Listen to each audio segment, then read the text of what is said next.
I got stuff for you. Holy moly. I need to get some snakes and release them around my house. But they love eating people. They love eating kids. These guys are the scientists of the supernatural, lecturers leaving lessons for inquiring laymen. They are applying the scientific method to a world that baffles science. They are the cryptids of the corn. Every day that you open your mouth, I know, right? I'm more convinced that you're abducted by aliens. No. And it just stood up. I mean, it just like kept going and going. And she goes, what the? These are idiots. I was laughing reading this because I already knew how you would feel. Idiot. What part of the story fits your balloon? Well, This isn't a UFO. But who else has big black wings and red eyes? Batman. Well, Mothman. Oh yeah, Mothman. Well, everyone, I think we know exactly what it is. So say it all with me. It was the sandhill crane. Would you try it? No. You wouldn't eat it? No. Why? Because they're probably toxic. There'd be a lot of poop in my pants. I've seen a 6-foot alligator go swinging through the air and slam into a tree.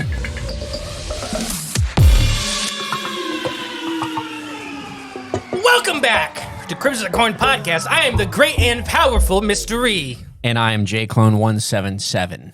I definitely had some echo in that. Did you hear it? Oh, you don't have your headphones No, on? I didn't have my headphones on. Uh-oh, what's a little loud? What do you mean it's a little loud and we're in a small room? I mean, your opening was a little loud. What kind of announcements do we have? Buy your tickets for the Ohio Bigfoot Jamboree. Yes, October 4th, Ada, Ohio. One special listener will be getting a wrestling match with Wild Bill. Yes, and Wild Bill knows about this, and he's ready for it, too. So I hope you're ready, lucky winner. No, we just talked to Wild Bill, though. Super excited to have him back. Yep. Personal friend, and that's crazy. That's always crazy to me. Grew up watching him on TV. And now you call him friend. Mm-hmm. And everybody, make sure you check out his Kickstarter. You check out their new YouTube. Sons of Appalachia. Appalachia. What did you just say? Appalachia. What was the one? No, what's the one you said before that? You meshed like two of them together. Appalachia. Appalachia. I think that was you hearing yourself. I've had a lot of coffee, and I think it's finally kicking in. Here, have some flavors of the forest, and that'll calm you down a little bit. We're going to talk about the 1977 UFOs in the sky jellyfish wave over Russia. Ooh, Jai Skellyfish. Jai Skellyfish. Sky jellyfish? That was weird. Sky jellyfish over Russia? Yes. No, come on. That didn't happen. All right, fine. End of the episode. Thank you guys for checking us out. Russia, when did they say that? 1977? Mm-hmm. The Iron Curtain. They didn't teach that in history class. You're right. That's weird. Called the Penguin. Wall. On September 20th. Oh, do you have anything before I get started? Oh, we got some new Patreon members. Oh, gosh. We do have to announce it. Well, I think we'll have to do that next time. Okay, I don't have it pulled up, and it was a mess trying to pull it up. we got new Patreon members. Thank you guys for joining. Because Patreon changed how it looks again. It changes every 2 weeks. Yes. And I get it that they're trying to make it the best user experience. It's just very hard to keep up with. I think they're just going through the same loops and cycles every couple years. Just like, let's go back to this one again. Form 1.8.3. It just makes everyone think it's constantly changing and updated like they're doing stuff. They're not. They're just taking your money. Just taking your money. Well, they're giving it to us. Some of it to us, I guess. I don't know. So you got to push back against the man. I don't care. Sometimes you got to bite the hand that feeds, so it feeds you better. Yeah. I think that's how it works. Yeah. All right. Well, all right. Let's get out into this story about the sky jellyfish in Russia. Sky jellyfish in Russia. Do we have anything else so seriously? Ohio Bigfoot Jamboree. That's coming up too soon. I think by the time this comes out, we've already done Squonk and we've already done Hocking Hills. Oh, yes. Far behind us now. Yeah. Well, no, I think, well, maybe. I don't know. Yesterday. Time travel. Right, yeah. But no, thanks to everybody for coming out and checking us out. The children's book is available on Amazon and pre-order on the website. And then also on the website available, speaking of sky jellyfish, atmospheric biology book is on sale on the website. Do you not remember what it's called? Atmospheric UFOs, atmospheric biology, organic UFOs. Some combo of that. I think it's now you got me all mixed up. I think it's called Living UFOs. There it is. Yeah. A study of atmospheric biology. That's it. I don't know. We got a lot of books around here. I get confused. Gosh, well, we've only written 2. You're telling me. In 1977, UFOs. On September 20th, which is right around the corner, 1977, a very strange series of events began playing out across the skies in the Soviet Union and the surrounding regions. Starting from 1 a.m., reports began pouring in and witnesses seeing unidentified luminous objects moving about noiselessly in the sky. Ooh. So, everybody, 1 a.m., everybody's like, there's a bunch of balloons up there with lights on them. They're quiet. Quiet. Between 1 and 1:20 a.m. alone, there was at least 48 reports of these objects. And considering that these sightings are all coming from all over the place, it was observed that there were definitely more than one of these objects involved. So in this span of this whole massive region, between like 1 and 1:30 in the morning, there was 48 confirmed reports. And there was assumed to be more reports that couldn't even get called in because there was already people calling in. Gotcha. The lines were tied up. So they were assuming that it's right now it's the assumption that there was multiple UFOs because of the vast region that was being covered. It couldn't just be one. It could not be one. Gotcha. But yeah, all over the place.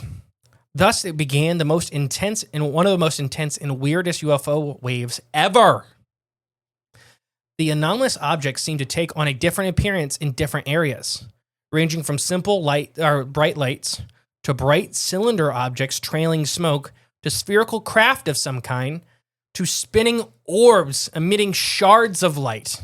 Whoa, it's like a Cambrian explosion in the sky. And such was the difference in appearance with various reports that seemed that could not possibly be the same object or objects that was dealing with this phenomena. These objects were most intensely spotted over various places in the Soviet Union. I just had a thought. Okay. What if you've seen the movie Honey, I Shrunk the Kids, right?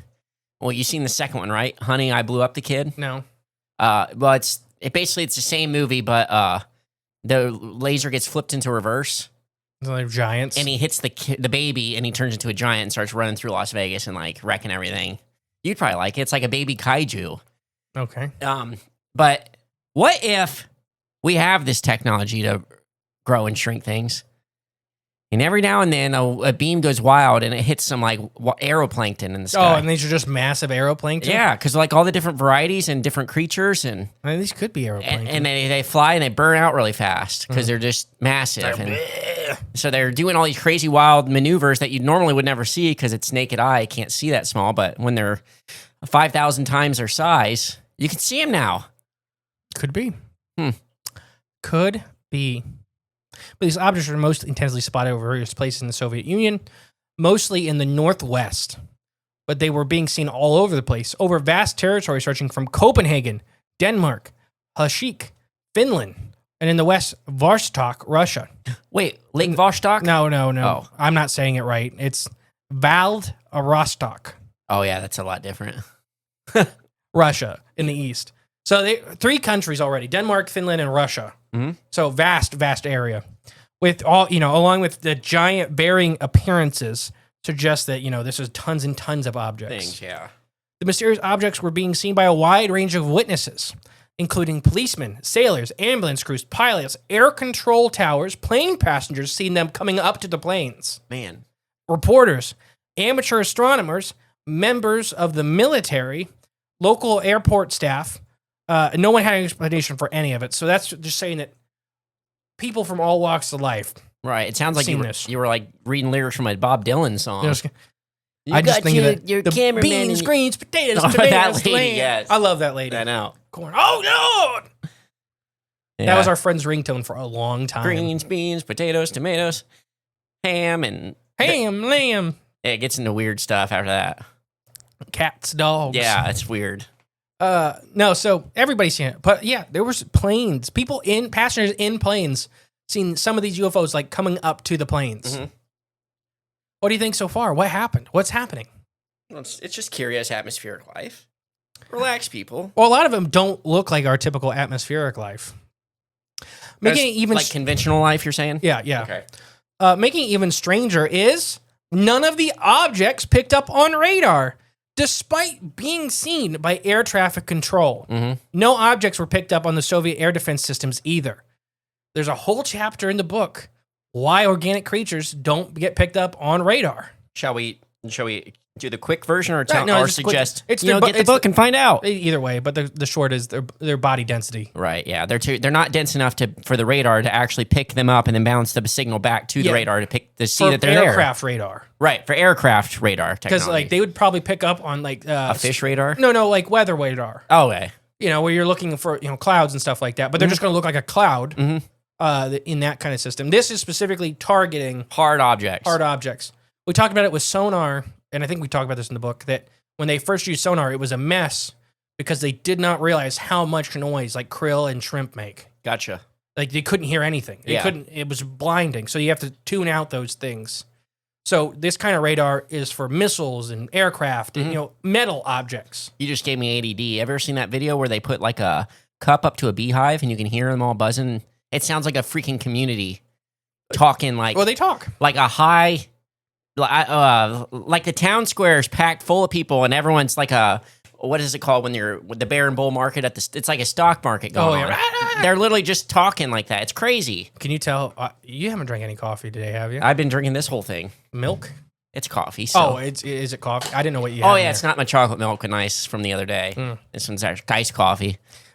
Emily got us mint coffee, and it's actually really good. Mint? Mm-hmm. Oh, okay. Like mint chocolate chip ice cream. Oh, I love mint chocolate chip ice cream. Oh, there's none left. Well, good. I didn't want any anyway. I drank a whole pot. Oh, the coffee? I think you meant the ice cream. No, that's the flavor of the coffee. Okay.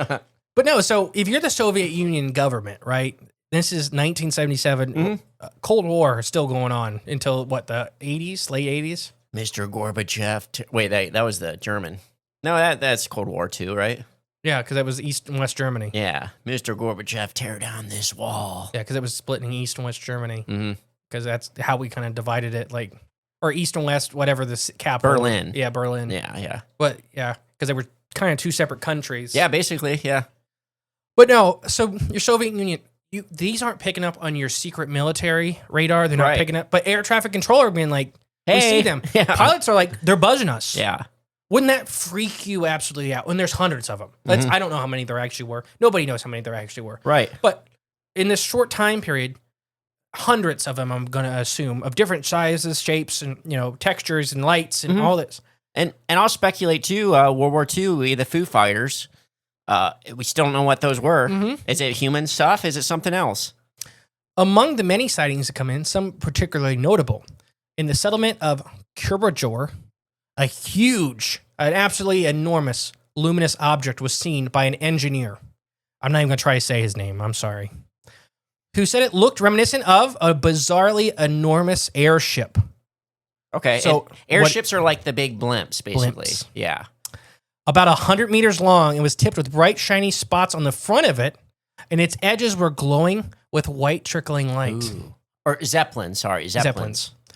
It was described as having looked at like windows lit from the inside of it, but they were glowing with bright white lights. Okay. During the incident, the mysterious craft was reportedly as dropping smaller objects that looked like bright, shiny balls from its rear, which were shot off and disappeared behind the forest as a larger craft flew off out of sight. So, through the whole bizarre incident, the object remained completely silent. And although the engineer took, photos of these sightings, none of them ever turned out well or turned up. Oh, okay. He was politely shot in the back of the head. Twice. Politely. By himself. Yes. The Soviet Union talked to him politely, and they convinced him that it was time to go. So it sounds like a mothership dropping off a bunch of drones or something, or dropping out. Sure. Yeah, that's kind of. Or it sounds like an organic creature doing a giving birth. An egg-laying event is what I was thinking. I was thinking live birth event. Oh, live birth event. Oh yeah, duh. Because they drop. So he was describing these balls dropping and then flying off. Yeah. And then something larger chasing them. Ooh. So a predator, perhaps? A male, perhaps? Maybe a competing male? It could be any of it. I love this. Anything feeding on it. I don't know. It could be an atmospheric lungfish feeding. I just seen your lungfish pop out over there. So that's a weird one to pick. I know. Yeah, he is out, isn't he? Yeah, he just came out. That was my inspiration. Even more spectacular still is a series of sightings it made over the sky in the city of Petrovsk, Russia. None of these are pronounced correct, just so everybody knows. Oh, I think they picked up on that. Unless you're new. Unless you're new. If you're new, the great and powerful mystery can't read. Dyslexia. And other things. So, which was the capital and a major industrial hub for this for the Soviet Union, the Kurlan Autonomous Soviet Socialist Republic at the time. Okay. One of these sightings allegedly occurred at approximately 4:05 a.m. when a group of dock workers saw a bright light moving through the skies in the direction of Lake Oganon in northwest Russia. As the thing drew closer, they could see it looked like a huge amethyst-colored jellyfish. Okay. Complete with luminous tentacles dangling super long beneath it, which proceeded to hover ominously over this area. After some time, the hovering around the city, it was described as then unleashing a salve of thin beams of light down to the ground, showering the city with a multitude of various fine rays, which created images that looked like pouring rain. Okay. Seeing as how it was the height of the Cold War, the dock workers feared that it was some sort of attack by the Americans, which rightfully so. Yeah. If I seen a jellyfish the size of a small town hovering over my town and light that looks like rain starts pouring down. You know what that reminds me of? You ever seen like those mineral oil lamps, like the decorative lamps? Let me finish this and then hold on to that. Okay. So then, dropping this, it stayed for about 12 full minutes, shooting these beams down all over the city before floating off slowly and then suddenly shooting skyward, leaving a burning red hole in the clouds. Oh, wow. Okay. Now, we talked about in the book, we talk about the Chinese military's incursion with a giant jellyfish, and how it would float real gently, and then randomly it shoot thousands of feet up. Like the Tic Tacs. Yeah, or they do that instantly gone. Yeah, and then they would let the fighter jets catch back up to it, and like the fighter jets described, it was like it was playing with us. Yeah, it wasn't toying. It was just it was having its fun. Yeah, and then when it got bored, it left. Mm-hmm. So what were you saying about mineral oil? Just what you said, it like kind of looked like it was raining down lights. You ever seen those mineral oil lamps? It's like they got it's like these it's like a lamp, but it'll come down. There's like these little metal bars, basically like a bird cage, kind of circling the whole thing, and it just runs. It basically just pumps like oil down, like a bead of oil down all the time. So it looks like rain constantly falling down over them because it's illuminated like a lamp, obviously. And I don't know, it just reminded me of that, like the oil beads falling down, but they're lit up. Those beads are then lit up by the light, so it looks like water running down it constantly. It looks like rain. Interesting. But yeah, so leaving this burning red hole, it would later turn out that many terrified people in the city are seeing the mysterious objects as well. They described beams being shot down towards the earth. Mm-hmm. News correspondents would see it and describe it as a huge star that flared up in the dark sky, when it was impulsively sending shifts of light to the earth. And another sighting as an object with this jelly-like was seen expanding and pulsating as it released bright lit clouds that were round or oval in shape as it fired numerous beams towards the ground. And it was bright. It was as bright as if it was daytime. Gosh. Why these massive, massive jellyfish that are producing clouds and little creatures that are, when they're displays of light, are lighting these towns up as daytime. Right, yeah, exactly. Like your meteor that flew over you and lit everything That was scary. Up. Or like, it reminded me of War of the Worlds. Yeah, I could see that. Shooting the beams of light down on the ground. So this ties into my crop circle theory with organic creatures. Okay. That some of their breeding displays may happen on the surface of the earth. Like I've told you that with crop circles, that it's like reminds me of cuttlefish and pufferfish, their nests that they build. That you can't see it from being in it. No, you got to be up. But when you're up above it. So what down. if these are males or females trying to find mates, and they hit the ground on a reflective surface, aka a town, and just flood it with light, unloading on it? Yeah, and just so others of the opposite sex can find them. Gosh. But in all cases, the jellyfish-like craft were described as being extremely immense. in size. The one I just talked about was 105 meters across by best estimate. That's pretty big. 300-ish feet. Yeah, that's pretty big creature. Yeah, that's the top, not the tentacles. Right, that's just wide. Mm-hmm. Every single one of the sightings happened within 15 minutes of each other before the object shot off into the night sky. As one was reported through the clouds, an intense ring of, it seemed, fire burning all around the unknown creature. Interesting. So whenever they were done with whatever they're doing, when they shot back up in the upper atmosphere, it just left with, everybody described, it looked like a burning hole in the sky. Like Back to the Future style. If we're going with the organic angle, my thought would be, we talk about like there's these fish that spit the glowing bacteria and stuff like that as a distraction. Yeah. So it's either a distraction where it's releasing stuff that like bioluminescent organisms. Leaving that behind. Yeah. And that's why it looks like a burning ring in the sky is it's just like basically bacteria that are glowing. So it's either that or it's transversing time and space. And they could be. Going 88 miles per hour at 121 gigawatts. The spurt of sightings would end by the next day, but the intensity of the event left people all across Russia, Denmark, and Finland rattled. Because everybody's seen UFOs. Right. Everybody. Yeah. And everybody's seen different ones. Considering the sheer volume of reports of these objects coming from the Soviet Union and the surrounding countries, there was alarm from these governments that it represented an imminent threat. Like everybody's blaming everybody. Right, yeah. Like you landed on our towns last night Yeah. and freaked everybody out. There was so much alarm from these governments, it was represented as a threat. As the investigation of the Academy of Science of the USSR determined that further study was required in the UFO phenomena in order to determine if it posed a larger danger. And the Kremlin launched a state investigation into the phenomena managed by the Defense Ministry and the Academy of Science, which would collect and study reports of these sightings and beyond, eventually operating right up until the end of the Soviet era. With regards to the phenomena that happened over the skies, they were quick to explain it as misidentification of celestial phenomena.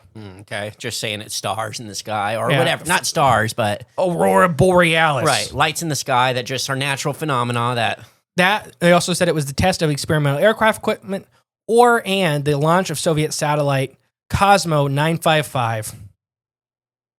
Okay. So as you said, it was several weird things. Yeah. We were testing planes. We launched a satellite. And you seen the Aurora Borealis the same night. I could almost believe the satellite thing because I don't believe satellites are launched into space by rockets. I think they're all on giant balloons.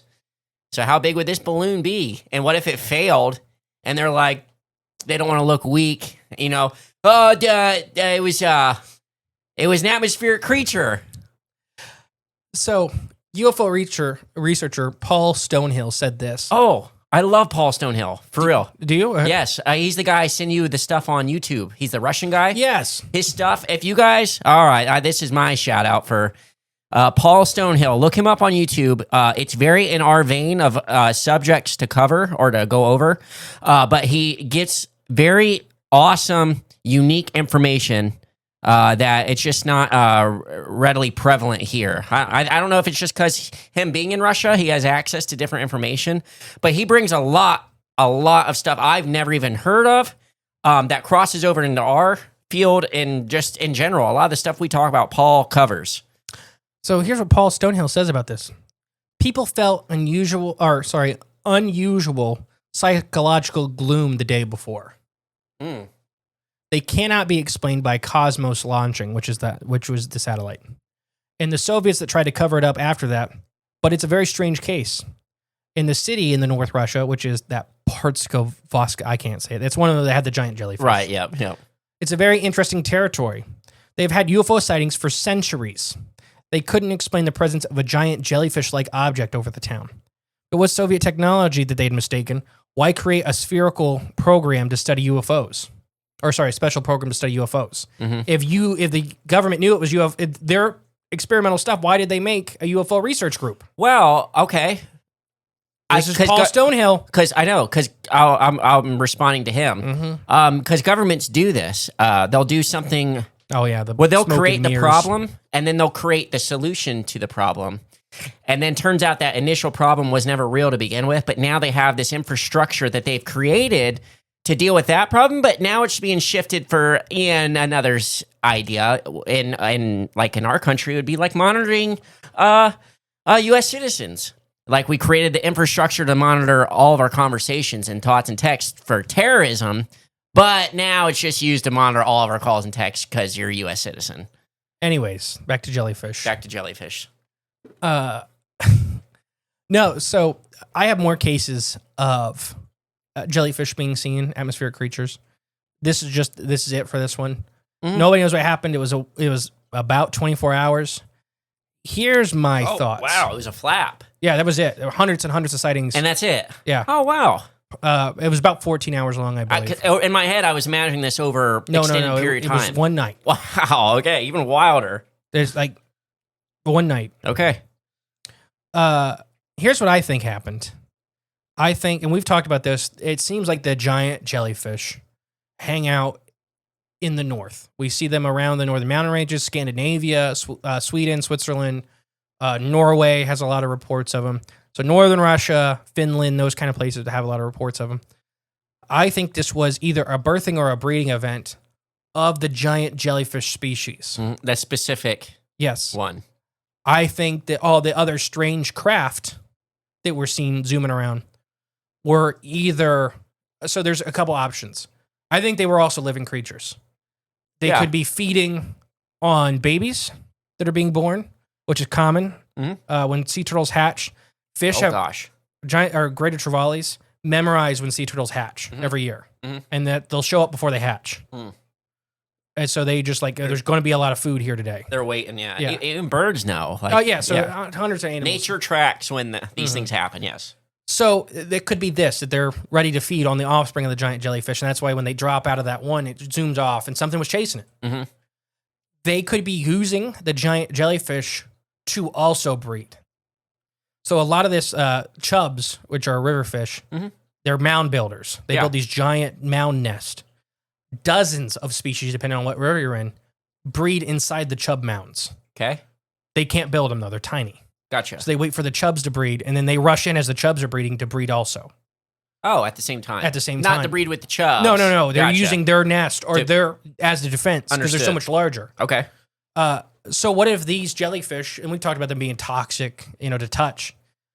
So what if these other organisms are taking advantage of like basically humpback whales breeding? I was gonna say like a clownfish and a sea anemone. Yeah, they're just using them as a body shield. Yeah. So they can breed. They're much Protection. smaller. Yeah. And there may be predators zooming around, but you have these massive toxic entities. Right.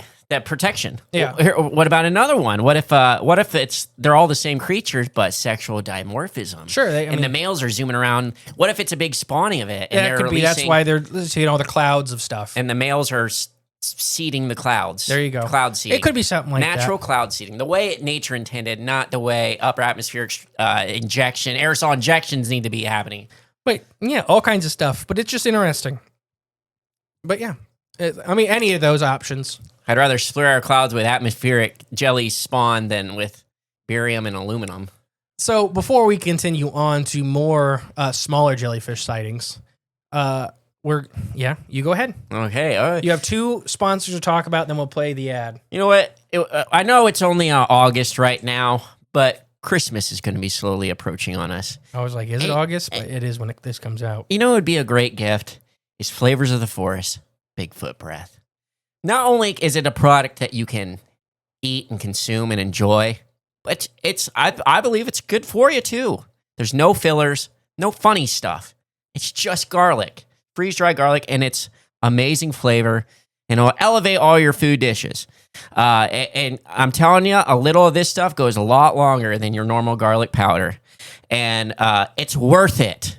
Now, if you're hesitant, you're like, it's a little too much. Remember, get it as a Christmas gift. Anyone's worth one Christmas gift, and this is a gift that'll keep on giving. I can guarantee it. This is a no-miss Christmas gift. So, Flavors of the Forest. If you go to flavorsforest.com/corn, you can pick up some Bigfoot Breath garlic seasoning, and they have all different garlic flavors, from garlic to to ginger to horseradish to all the different ones. They're fantastic. And So then after that, after you now you need something to season. So why don't you go out to Future Anglers of Indian Lake and donate some fishing equipment to some kids. They do a lot of work with the youth and the programs, getting kids outside, giving them equipment to go fishing, to be able to go outside and do these things. And not only that, teaching them how to do it too. They host class and just learning experiences out on the water, on the lake with the kids to help the youth teach the fish. You can teach a man you can give a man a fish, but if you teach a man the fish, he'll eat forever. And if they want to eat good, they're going to sprinkle some flavors of forest on all those fish they're about to start catching. So Future Anglers of Indian Lake. Well, things are looking good for the Jamboree this year so far. true, but I wonder if there's anything else that can make this event even more awesomer. Well, there's really only one person that could be the judge of that. Hey, that's a great idea. Let's give him a call. Two whoops and tree knocks, Sasquatch is there. Hey guys, what's up? Well, we're going over the schedule for the Jamboree, but you wanted to see what you think. Alright, well, let me take a look here real fast. Okay, so the VIP tickets are $50 a piece, and that gets you into the Friday night dinner and meet and greet with the speakers and special guests. Monster costume contest? Well, that looks good. A free family room with activities for the kids? Well, that's outstanding. A Bigfoot calling contest. Of course, it looks like you're going to have a lot of food. Oh, good, and you'll have the craft vendors back. Last year, I actually found a squatchtopus.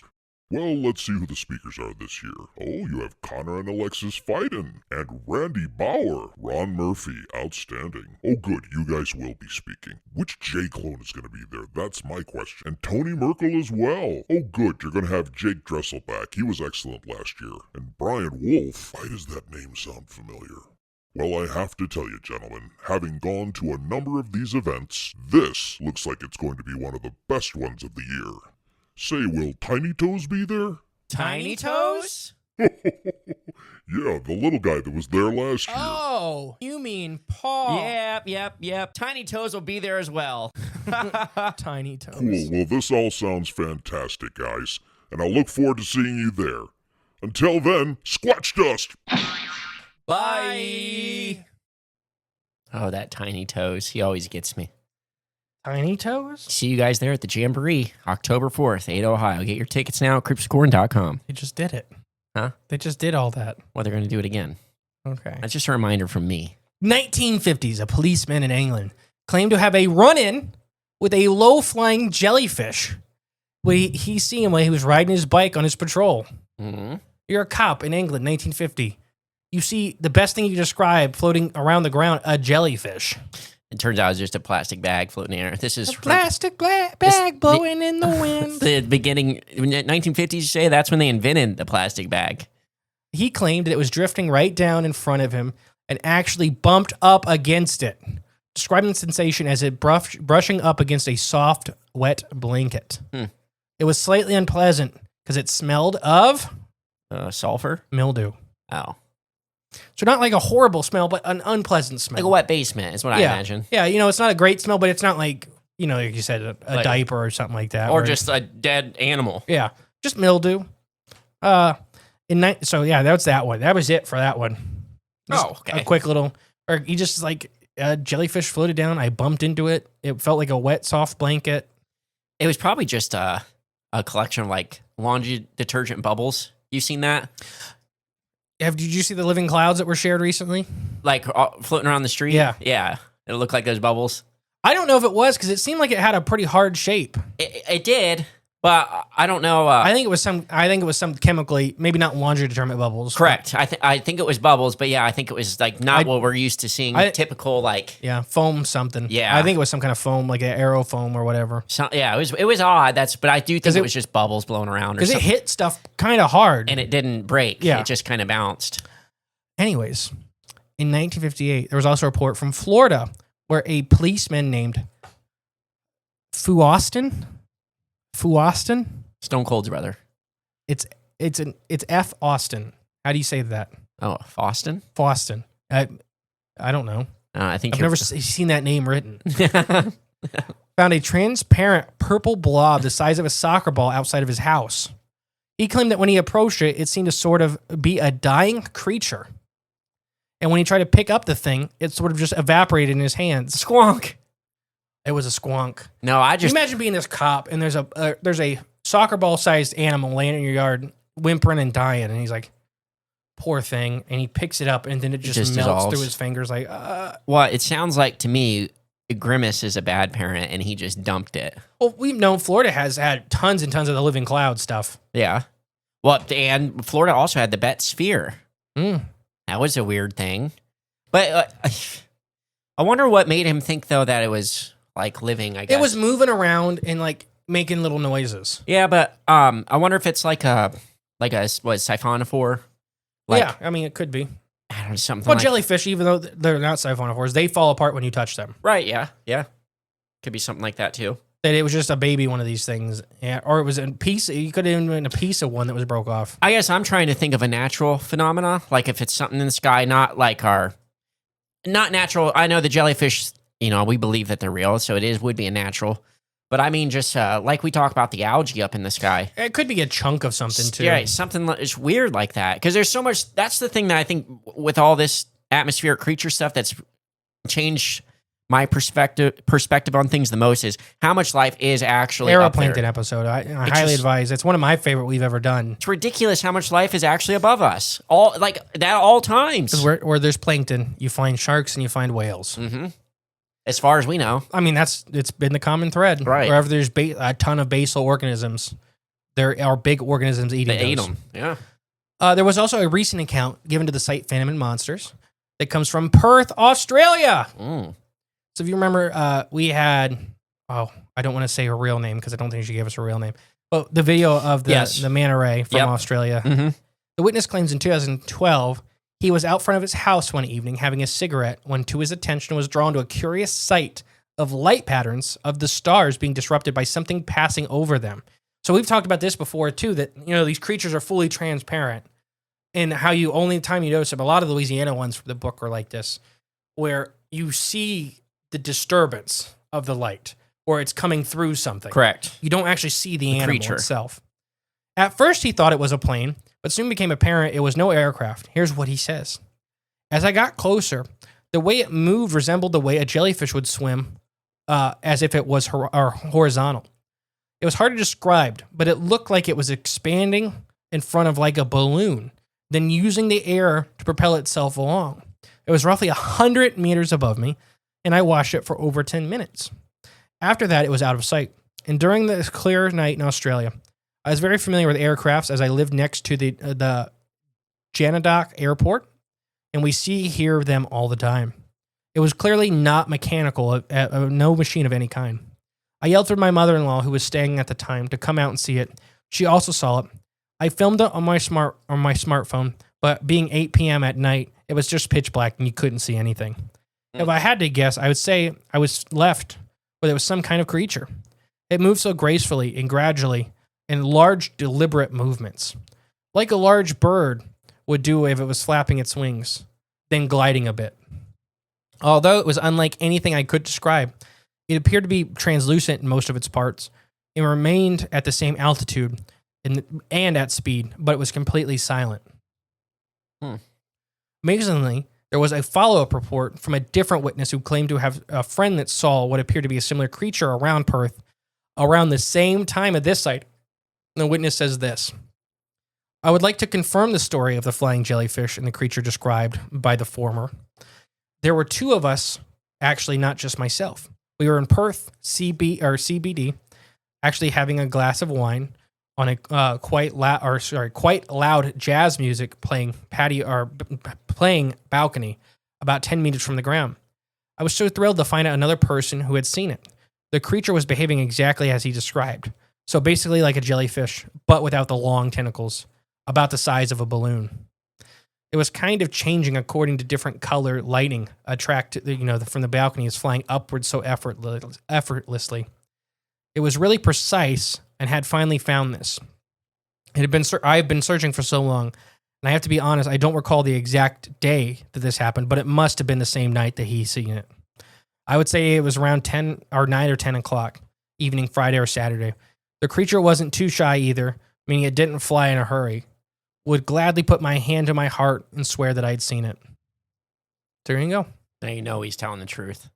But yeah, so No, I'm just kidding. another one from Perth around the same area and probably the same time. It may have been the same creature. That'd be nuts, wouldn't it? Yeah, not very large either. You know, size of a large balloon. Yeah, that's not very big. It's a baby. Could be. Or I'm also down to believe that there's different There's different species. There's different phenotypes sizes. and yeah. That'd be genotypes of your species. Well, yes, but it could be phenotypes if it's the same species. A very odd claim was posted to the Knockroll blog from a commenter calling himself Pie Giver, Ooh, that's a good name. who claims that his uncle, a man named Oscar, was taking part in a scientific survey of these sort of creatures in the 1950s and 60s. Okay. The remote area north of San Francisco had apparently experienced a huge swath of sightings over a decade with these unusually referred to as space jellies, which would congregate in the upper atmosphere along the coast. So that's odd that he's talking about that. After which they would soar up to the upper atmosphere out of sight. So they're hitting the coastline before they go right at the thermal van up. Yeah, it's exactly what we've talked about. Pye provides a letter that I allegedly received from his uncle, which outlined the phenomena in his study, and it reads as such.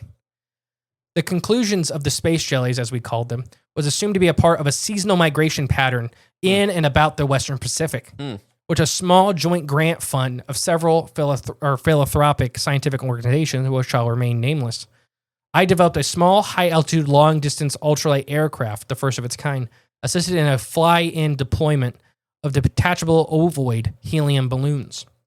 The platform was developed as it become evident through observation and experimentation that the behaviors of these creatures were disturbed by any approaching large aircraft. It was not by coincidence the craft bore the distinct resemblance to a large, presumably mature form of the space jellyfish creatures. Okay. So they had to build a special craft that moved slow, didn't make noise, because anytime a large craft got near the school of these guys, they freaked out. Yeah. Working with a shoestring budget, I deployed a modified angular attachment to a motorcycle helmet and a small forage bellows, and then fashioned them into a crude but effective lightweight rebreather system for high altitudes. For warmth, I wore a gorilla suit. Wait, what? This guy sent himself up there? Mm-hmm. For warmth, he wore a gorilla suit purchased from a costume auction in Emmetsville. On a homemade flying balloon? Yeah.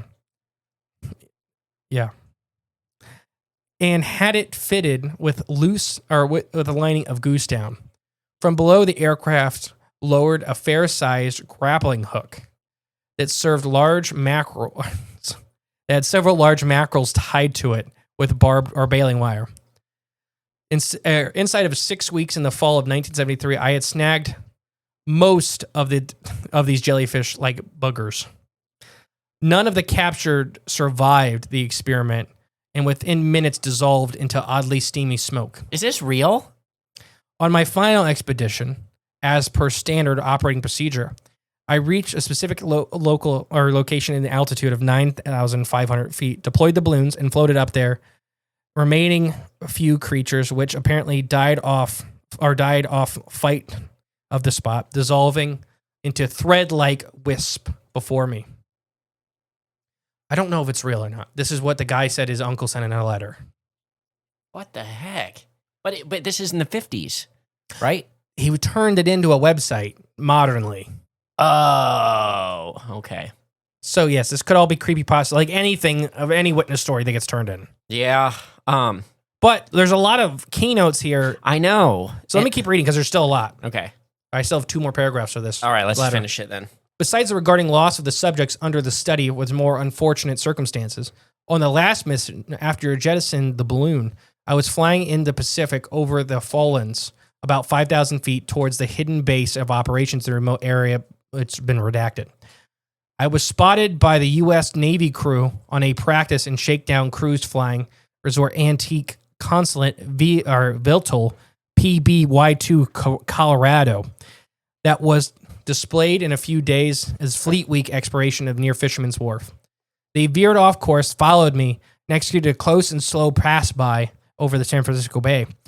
So close I could see the faces of the pilots and crew. The flying boat that abruptly dropped altitude and beached near Murrah Island Naval Shipyard in what, for all intents and purposes, appeared to be an emergency landing. Weeks later, I learned through the Navy sources that Villago, who hung out on Fridays at the redacted bar and grill, the pilots and crew recovered a plane that was babbled incoherently for days and days about what he could see as flying fish bears. Flying fish bears. Fish bears. So this pilot crashed. Wasn't that on SpongeBob? Well, that was sea bears. See, like, wait, this sounds familiar. Needless to say, the story has never been declassified and likely never will be. The only reason I relate this to you is to rest any fears that I may still exist to these creatures, confident knowledge that no one in their right mind would ever actually believe it. It's the best way that he could describe the things that attacked us. So let's go over this whole this story. Giant tardigrades. So let's say, well, there you go. Sorry. Now, the whole thing, these smaller jellyfish-like creatures that were gathering up in the thousands on the coastline. Mm-hmm. He was using this like balloon single prop plane thing to get up there, using a giant treble hook with fish on the end. With fish tied to it. These things would grab the fish, get hooked, and immediately dissolve and die. When he tried to reel them in. Like even before that. Okay. They would hook themselves, and then they would dissolve and die. Okay. So he did this, and all these creatures either migrated fully up to the upper atmosphere, or he killed them all off. Yeah. Either way. And then towards the end of the experiment, when all the subjects had lost, a different plane had crashed that they all witnessed, and the pilot was just babbling that he kept seeing these flying sea bears. So if this was true, let's say it happened, and they were right, this is a migratory event that happens every couple of years from these jellyfish, these ball-sized jellyfish creatures. There would be predators following migration route. It's what happens. Right, yeah. So if the unfortunate pilot that crashed did encounter predators that were going after these things, the end of the migration, this may get desperate. Mm-hmm. So yeah, you said it, tardigrade-like things. Well, I mean, I don't know, but the guy flying in a gorilla suit in a homemade plane studying atmospheric jellyfish. I don't know if I believe that either, but just because you know how his story ended, right? He was the thing seen over L.A., Battle of L.A. That was him. He's dead. They lit him up. His balloon floated. Its tether broke, and that was the Battle of L.A. It was this guy. No, I don't know, though. The story itself is... It has a lot of notes that... Yeah, and I don't know. I would like to know when, I guess, it was submitted or turned in. Let me see if I can find that out. Because, a lot of the stuff it's touching on... hasn't really been touched on. Early 2000s. Okay, so that makes it even more strange because a lot of the stuff hasn't really been touched on a whole lot in the public space. I mean, just online in general, it's hard to find. The only book that was out was in the 70s. I got it. And you got it. And that was and that book talks about space jellies and things like that. Mostly it's talking about the infrared amoebas. Mm-hmm. The big amoeba things. Which I believe they're everywhere. But the terminology this person's using, though, is... similar to that book, like, some of the way they describe things. So yeah, this is where this falls is kind of weird, I guess. And I don't know if it's real or not. I don't know. Like I said, this article is saying that it was turned in the early 2000s. That could be a lie on a lie. That could be a lie too. Yeah, everything on the internet could be a lie, or is a lie at some point. I mean, but it's like you've said, very interesting. It has some of these key features that when we're talking about this stuff, and we've been talking about it for a while now. But a guy going up in a big monkey suit with the goose down under it and a giant treble hook. Are those things put in to make it ridiculous? I don't know. Or is someone really doing this? So let's talk about that. If you believe Bob Lazar, which I believe some of this stuff, he talks about that they would show different details in different documents to find leaks. Mm-hmm. So the gorilla suit could be a leak that just one guy knew about. Yeah. So now the gorilla suit angle gets published. It's that guy that told Jim the story. told everybody. Yeah, because Jim's the only one we told the pilot was in a gorilla suit. Yeah. So that's why they say loose lips sink ships. I really don't know it. And the Belarus, the last one on this one is the Belarus sky squid. Yeah, and we talked about. I think that's in your book. That's in the book. Because I remember talking about this a lot, and I remember it being over Russia, the big giant sky squids, and it looked just like a glass squid. And because remember we talked about that in the book that later on, the researchers showed the pilot pictures of sea animals, and they found a glass squid, and they're like, that's it. Looks It just, like that. It just happened to be, the size of a Boeing. Bigger, longer. And not sea angels, the angels. Russian angels. Russian angels. That's in the book, too. We talked about that, I think, on another episode as well. But, there's stories in Russia, atmospheric creatures. There's video evidence, just too. Russia. Because a lot of right. northern Scandinavia has these same stories, but Russia's so big. Right. It's gigantic. And I fully believe that the northern part of the northern hemisphere is probably ubiquitous of these stories. But look at where people live in the areas, most of it's uninhabited. Mm-hmm. You look at Canada, the Yukon, Russia, even most of those. But Russia has the most people living up there. Probably. So, and you have these rare phenomena, and I don't know how often these, what I believe are either migrations or breeding events. Right. Or, it doesn't mean it has to happen every year. no, I think it's much dramatic, and once every 100 years, maybe. Yeah. Maybe once every 500 years. We don't know. If they're like immortal jellyfish, Right, yeah. it depends on how old they live to be. Once every deluge. We have jellyfish in the ocean that live 6 months, and we have jellyfish that one's 40,000 years old. I was saying, definitely. So, I don't know where they fall on it. If they even are jellyfish, or they're maybe just jellyfish-like. Fill in the niche. Because like you said, where there's plankton, there's sharks. And there's whales. And there's whales. But I don't know. This is, I found some of these articles, and I just thought it was fun. I never knew about the 1977 one. Yeah, that's They've been wild. added to the file for the next book. I'm glad that you brought up Paul Stonehill, too. Gave him a little shout-out, because I think we could get a lot of information. I keep telling you from to reach out to him. I know. I need to. It's just he has it's weird. Because the only way I ever see his stuff is just through his YouTube page. And I'm telling you, this guy pumps out the content, but the views are just so small. But it's such dense, packed, and awesome information about weird, unique subjects, like this one in particular. So what do you think of these stories? Do you think they were atmospheric creatures? I think that's the only thing that is explainable, that makes the most sense to me. Do you think the gorilla suit guy was real? That one I don't believe. I'm not going to believe that one. But there's a lot of weird stuff with that story that is believable, but which is odd to me because that's it's only believable because of the facts that they state are. That's one of the areas we had with sightings that we said it must be a migration hop-off point. Yes, a lot of weird overlaps with it. But the idea of him tethering himself to a balloon, launch himself up in the air, and It was a balloon plane. a balloon plane, yeah. How'd he get back down? I don't know. He glided down. Yeah, okay. Pop the balloons and just let the wings float down. Yeah, slowly but surely. Imagine the balloon deflating. I want to know what the bearfish look like. I know. Just like the ones from SpongeBob. I don't know, but whether they... You're right, though. Those are sea bears. Not tardigrades would fish be bear. interesting. But I don't know if it's just like, well, we talked about the, even some of the giant tube worms, or not tube worms, but giant segmented worm like creatures up there. Just seeing a bunch of teeth and being like, bear. Or what if if it is like a atmospheric fungus creature, if it was putting screen images and like freaking the pilot out. Or they just got high, didn't even do it on purpose. They just did Just it to got him. too close. Yeah, and he's hallucinating bears flying, trying to eat him. Like So, it just be like there an is evil plenty- face with teeth. There's plenty of animals that have psychedelic properties as a defense mechanism. The most famous one in the U.S. is the Colorado river toad. That's the one you shouldn't lick it because it is toxic. It does rot your brain. Like it is a defensive mecanism of that animal. Right, yeah. But people figured out that a side effect is it gets you on a psychedelic trip for a while. Because your brain's melting. Yeah, because It's dissolving. you're having brain death. Yeah. And now they're endangered because so many hippies are out there picking them up and licking them. You pick it and lick it. But That's what they say. I mean, there's even millipedes. There's a lot of millipedes in Madagascar that produce psychoactive chemicals. I've licked them. That lemurs who take the millipedes and make them mad, and so they start leaking it, and then they lick it. But it's a cyanide-based chemical. So if you get too much of it, you just die. Gosh, they're ridiculous.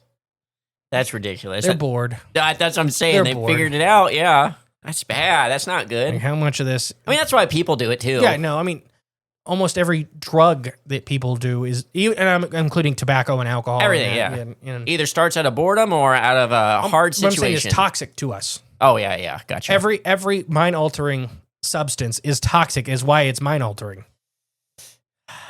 to varying degrees. I know. I'm trying to think of just one example I can pick out that maybe is it. I don't know. I can't. Think I of mean, one. even if you like, and I'm not saying you shouldn't do those things if you like them. I'm just saying that's. Oh no, I know. That is what is happening. Right. Yeah. As a man that, I mean, I haven't drank since February 1st, but as a man that has drank plenty of alcohol, I liked it. I liked it a lot. It is mind altering. But it is killing your brain. Yeah. And your body and you're everything. starving your brain of oxygen is why it feels fun. Now you just hold your breath for a long time and I don't know. Just hit my head against the wall. Yeah. It's the same effect. That's what that dent in the wall is for. Yeah, it's like I'm still sober. Banging your head against the wall, you're just knocked silly. All right. Well, That's right. He's great. I think this has been a fun episode. You I guys think have been so. asking for more Sky Jelly stuff. Yeah, this was informative. I learned a lot. All right. I've been the Great and Powerful Mr. E. And I've been Jay Clone 177. We'll catch you next week, guys. Bye. Hey, guys. Thank you for listening to Cryptids the Corn podcast. Remember, the best way to support the show is share it with a friend. But if you are craving more of the J clones And more from Mr. E. there's always extra content on Patreon. And our paid member space on cryptidsofthecorn.com. We'll catch you next time with more exciting, fun, and informative information. Bye.